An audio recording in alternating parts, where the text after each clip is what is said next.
Maraming nagpo-post sa social media na naghahanap ng mga kasambahay na mapagkakatiwalaan nila. Madalas mas nagtitiwala sila doon sa inirerekomenda ng mga kaibigan o iba pang kakilala. Dahil nga mas mabuti na maging maingat sa pagpili ng taong papapasukin mo sa loob na iyong bahay. Pero hindi lahat ay swerte sa mga napipili nila. Hindi lahat ay nakakahanap ng kasambahay na mag-aalaga at tutulong sa iyo. Katulad na lang ng isang kaso sa Thailand nito lamang January 2026 kung saan ipapakita na ang lubos na pagtitiwala ay dapat sa tamang tao lamang ibibigay.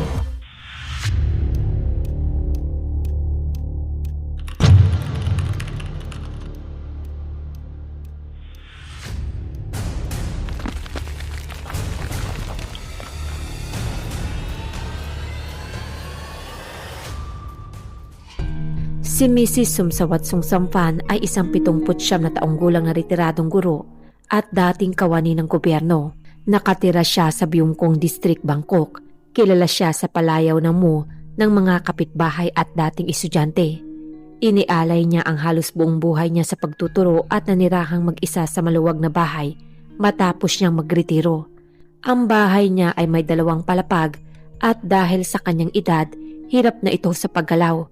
Umaasa na lamang nga siya sa kanyang kasambahay para sa pang-araw-araw niyang pangangailangan.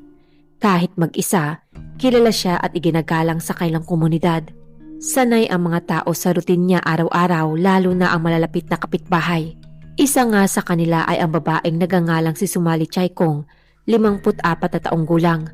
Magkalapit lamang ang bahay nila kaya madalas silang magkita. Ayon sa karaniwang ugali ni Mrs. Mu, gumigising siya bandang alas 5 ng umaga. Mababaw din daw lagi ang tulog niya kaya't madali nga siyang magising kahit konting ingay lang. At ang unang gagawin niya pagkagising niya ay bubuksan ang ilaw sa harap at bakuran at pagkatapos ay dahan-dahan na naglalakad sa loob ng bahay. Pero nang sumapit ang January 21, 2026, biglang nagbago ang nakasanayang ito. Ang buong bahay ni Mrs. Mu ay ganap na tahimik, walang tunog kahit ng pagbukas ng pinto. Napansin din ni Sumali na wala rin ang kasambahay na madalas niyang makita sa bakuran. Pagsapit ng alas 11 ng umaga, nag-alala na ang mga kapitbahay. Ilang tao ang nagtipon sa harap ng bahay. Ilang beses nilang pinindot ang doorbell at paulit-ulit rin silang kumatok sa gate habang tinatawag ang pangalan ni Mrs. Mu, pero walang sumasagot. May ilan rin ang tumawag sa line ngunit puro ring lang ang narinig hanggang sa kusa itong naputol. Hindi na sila naghintay pa. Si Sumali at ang ilang residente ay pumunta na sa gilid ng bahay kung saan may makikitid na bintana para sa bentilasyon.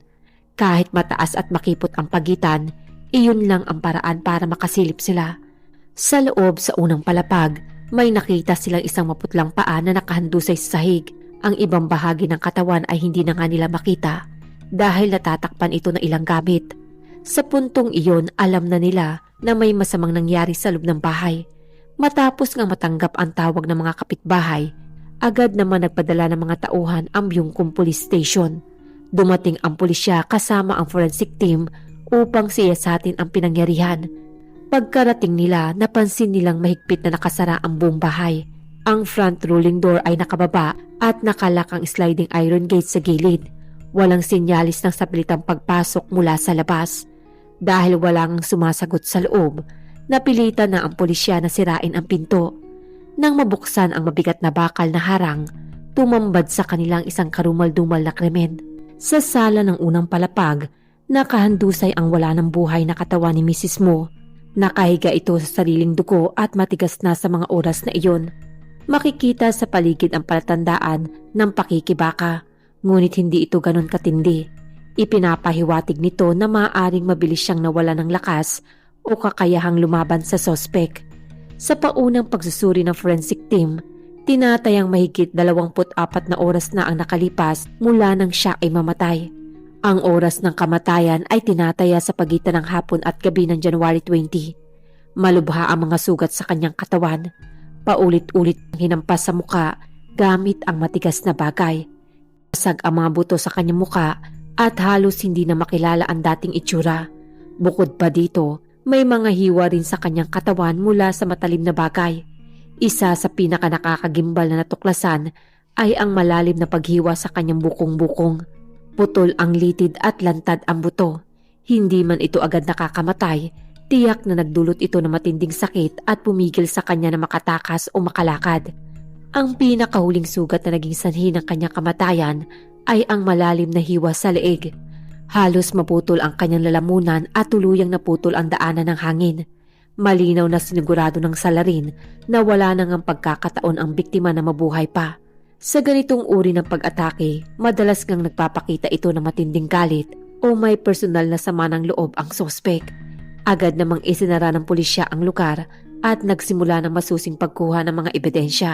Sinuri rin nila ang bawat sulok ng bahay pati ang mga posibleng daanan palabas.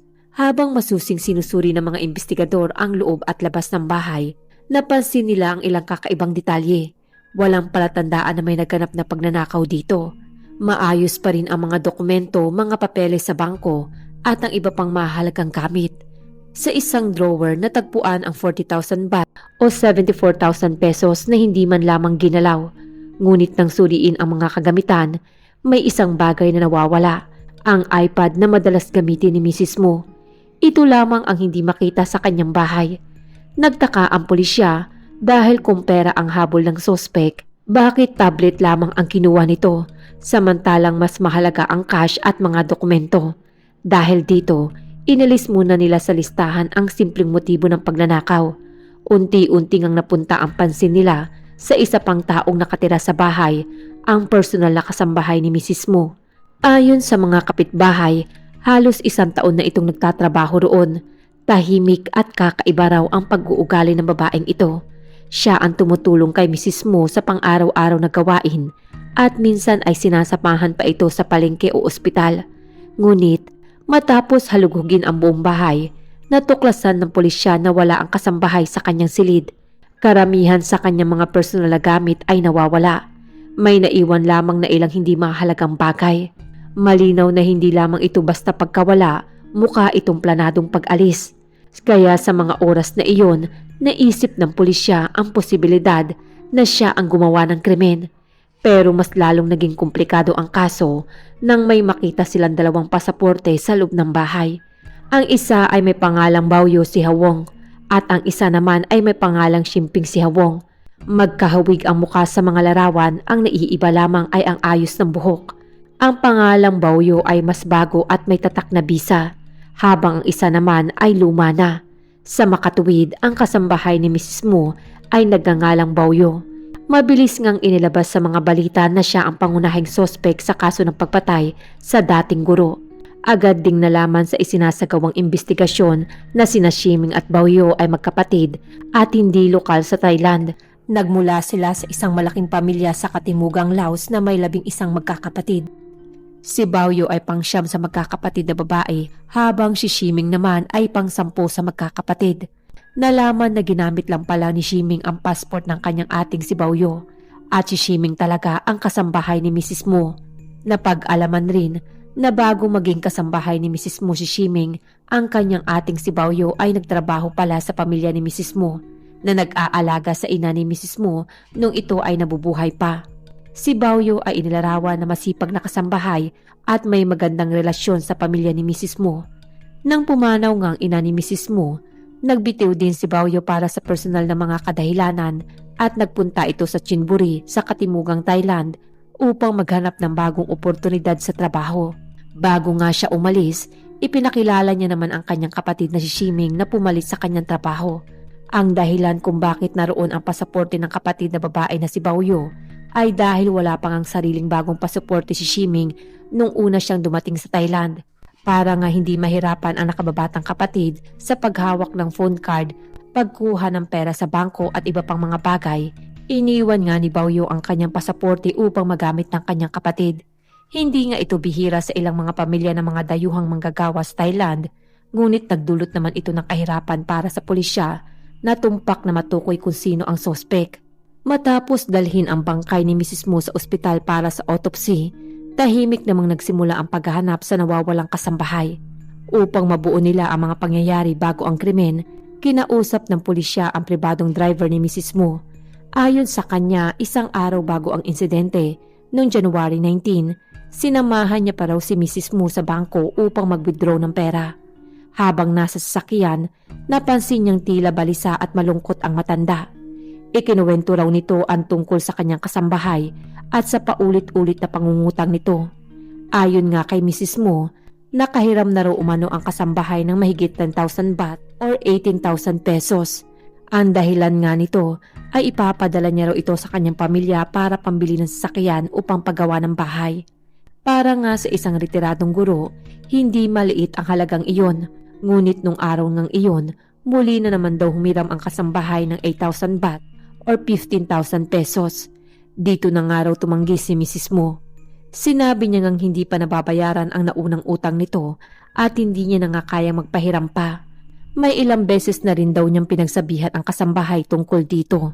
Ngunit ayon sa driver, sa kabila ng pagtatalo ay mabait pa rin si Mrs. Mo. Madalas pa nga niya itong isama sa labas para kumain. Hindi nga raw siya kilala bilang isang malupit na amo.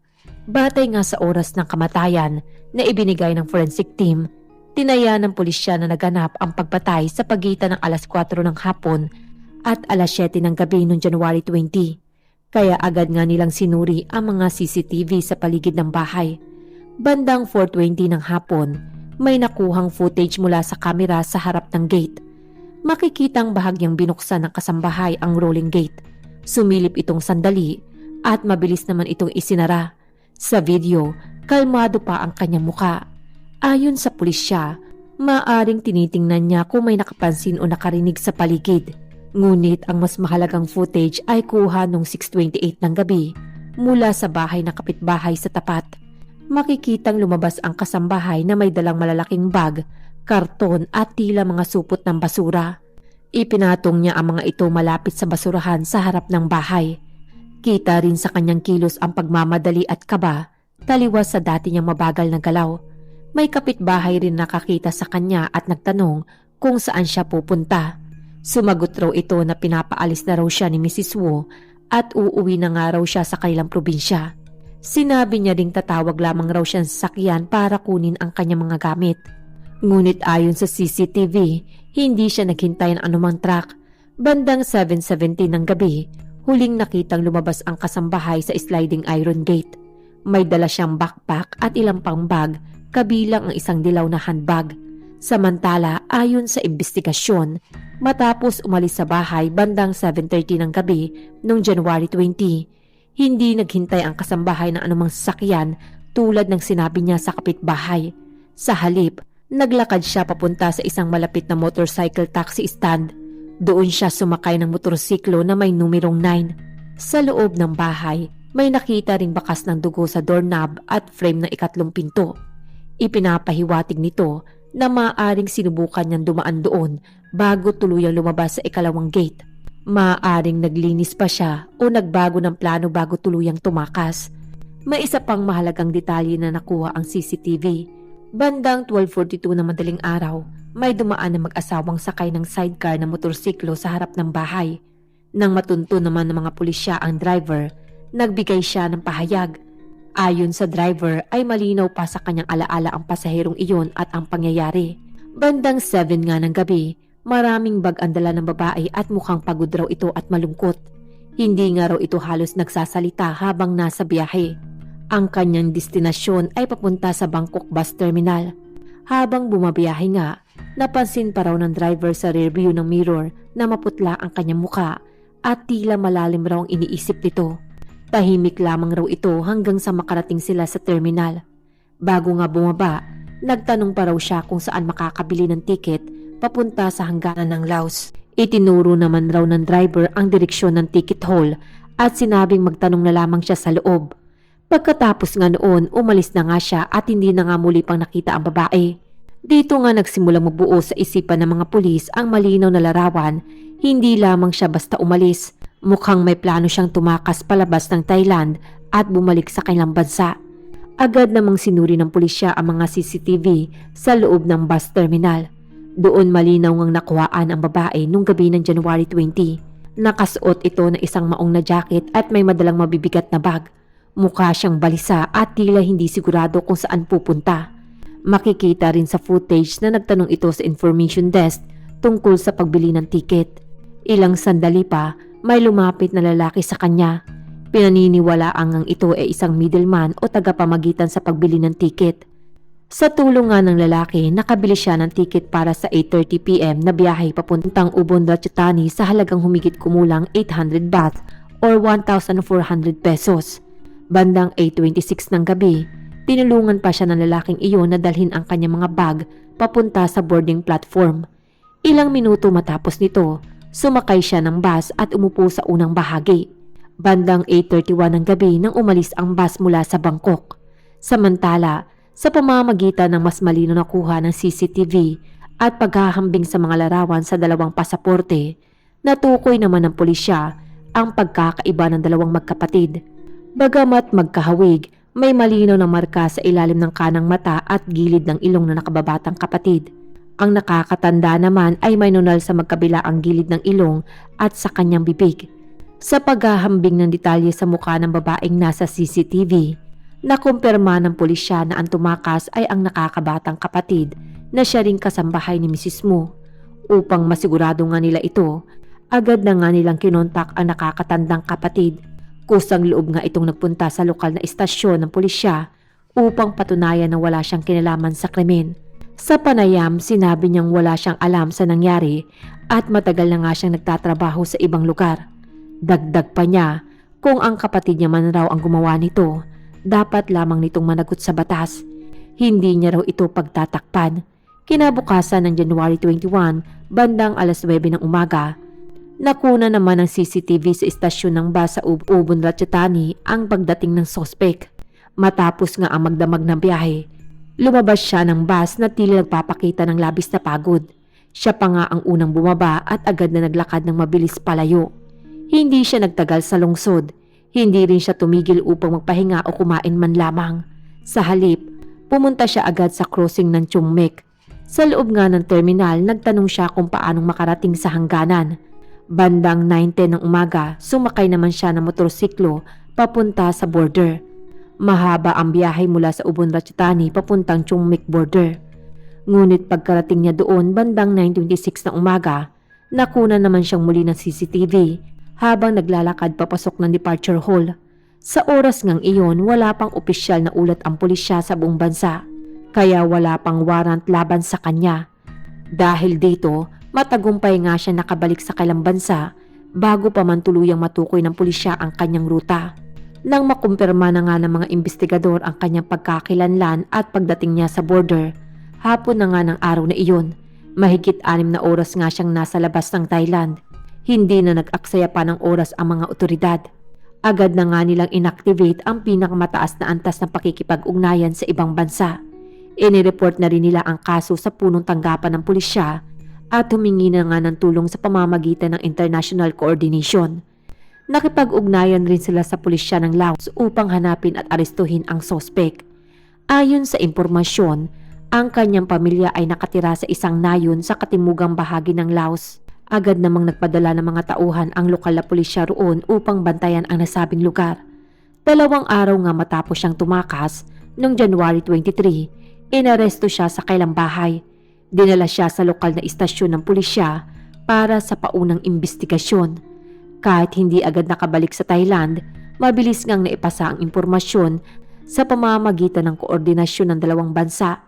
Sa unang interogasyon na ginawa sa kanya ng pulisya, hindi naman na itinanggi pa ng sospek ang kanyang ginawang krimen.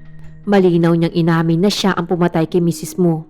Ngunit nang tanungin naman siya tungkol sa kanyang dahilan, nagulat ang mga investigador sa kanyang naging sagot. Hindi niya binanggit ang utang o ang pagtatalo nila. Sa halip, sinabi niyang may bumubulong raw sa kanya na gawin ang pagpatay.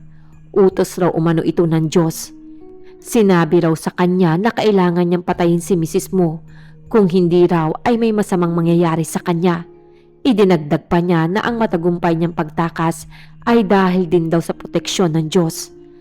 Ang pahayag ng ito ng sospek ay nagdulot ng matinding reaksyon sa publiko. Lumabas rin ang ilang mga kamag-anak nila at nagbigay ng pahayag. Ayon nga sa kanila, may kasaysayan na talaga ng kakaibang paniniwala ang kailang pamilya. Sa kanilang nayon may tradisyong umano ng pagsamba ng mga espiritu at taunang sakripisyo ng hayop.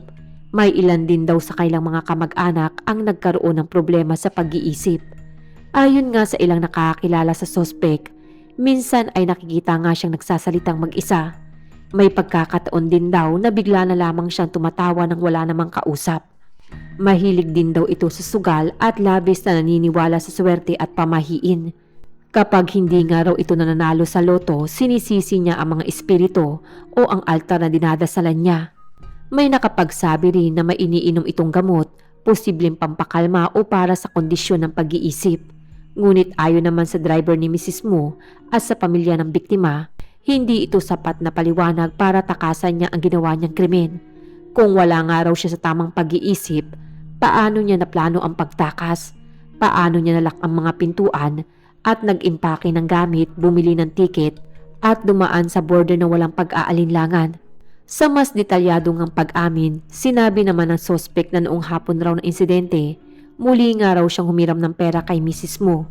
Pero imbis nga na pahiramin, pinagsabihan raw siya nito at sinabihang mag-impake na at umalis. Dito raw siya tuluyang nawala ng kontrol. Sa galit, kumuha nga raw siya ng matigas na bagay at inihampas ito sa mukha ng kaawa-awang matanda. Nang bumagsak ito, kinuha niya naman ang kutsilyo at inatake niya ang bukong-bukong nito upang hindi na raw ito makatayo o makatakbo. Sa huli, hiniwa niya nga ang leg nito upang tuluyan na nga ito mawala ng buhay. Matapos ang ginawa niyang krimen, hindi nga siya agad tumakas. Naglinis pa nga siya ng bahagi ng bahay, nagpalit siya ng damit at inilagay niya ang may mga bahid ng dugo sa malaking bag. Pagbukas niya ng gate bandang 4:20 ng hapon, ayon nga sa pulisya, ay upang silipin kung may nakarinig o may nakapansin sa kanyang ginawa. Bago nga umalis, sinadya niya pang ilak ang loob ng bahay upang magmukhang nagpapahinga lamang ang matanda. Dahil nga dito, natuklasan lamang ang krimen kinabukasan ng tanghali. Nagkaroon pa nga siya ng halos 18 oras na agwat upang makatakas. Tungkol naman sa nawawalang iPad, pinaniniwala ang itinapon niya ito o ibinenta upang may dagdag na pera sa kanyang paglalakbay. Ang pera naman na hindi kinuha ay maaaring dahil hindi niya nga alam kung saan ito nakalagay. Sa kasalukuyan, isinasagawa ang proseso upang maibalik siya sa Thailand para sa paglilitis. Nakahanda na nga ang mga ebidensya, CCTV footage, resulta ng DNA at mga testimonya ng saksi. Sa ilalim nga ng batas ng Thailand, ang pinakamataas na parusa sa premeditated murder ay parusang kamatayan, pero mas madalas ngang ipataw ngayon ay habang buhay na pagkakabilanggo. Isa sa pinakamahalagang aspeto ng kasong ito ay ang resulta ng psychological evaluation. Kung mapapatunayang wala siya sa tamang pag-iisip nung oras ng krimen, maaaring ilipat siya sa mental facility.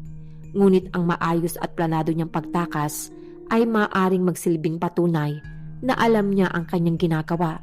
Kayo, anong masasabi niyo sa mga taong ginagamit ang salita ng Diyos upang iligtas ang sarili sa kasalanang sila rin ang gumawa? Magbibigay po ako ng update tungkol sa kasong ito. Maraming salamat po sa patuloy na panunood ng aking mga video. Kung nagustuhan niyo po ang kwento ko sa araw na ito, pwede po ba akong makahingi ng isang like? Mag-subscribe na rin po kayo kung hindi pa po kayo nakaka-subscribe. At huwag niyo rin pong kalimutan mag-share ng inyong opinion sa comment section. Ako po si Denise at see you in my next video.